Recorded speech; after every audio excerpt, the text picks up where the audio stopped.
उनकी पैरवी कर रही थी। मुलाकात धीरे धीरे दोस्ती में बदली और फिर दोनों एक दूसरे के करीब आ गए। बाद में उन्होंने शादी कर ली और एक ही फार्म हाउस में पूरा परिवार साथ रहने लगा।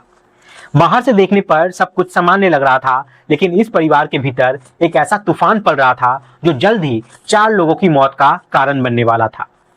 पुलिस जब फार्म हाउस में मौजूद परिवार के लोगों से पूछताछ कर रही थी, तभी एक बात ने जांच अधिकारियों का ध्यान अपनी ओर खींच लिया। जहां एक तरफ घर की महिलाएं रो रो कर बेहाल थी, वहीं 17 साल का बेटा बिल्कुल सामान्य दिखाई दे रहा था। वे आराम से बैठकर चाय पी रहा था, मानो उसके परिवार में कोई बड़ी घटना हुई ही ना हो। पुलिस अधिकारियों को यह बात बेहद अजीब लगती है।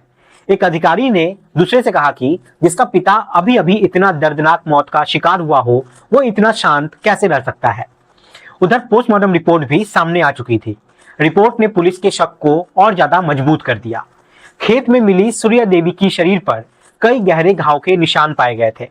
ऐसा लग रहा था कि किसी धारदार हथियार से उन पर कई बार हमला किया गया था। ये किसी सड़क हादसे या आग लगने की सामान्य घटना नहीं थी। साफ साफ था कि मौत आग लगने से पहले हुई थी।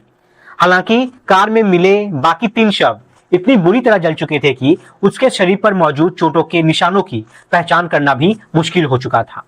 अब जांच यहाँ पे आगे बढ़ी तो पुलिस को कार के अंदर और घटनास्थल पर भी कई ऐसी बातें मिली जिनसे लगने लगा कि शवों को बाद में कार में रखा गया था।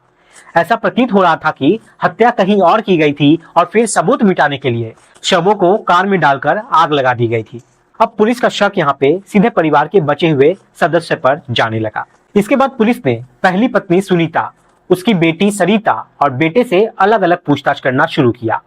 पूछताछ के दौरान पुलिस ने घर के अंदर कुछ ऐसे स्थान भी देखे जहां हाल ही में विशेष रूप से सफाई की गई थी। कुछ जगहों को धोया गया था। जब पुलिस ने इसका कारण पूछा तो कोई संतोषजनक जवाब नहीं मिलता है।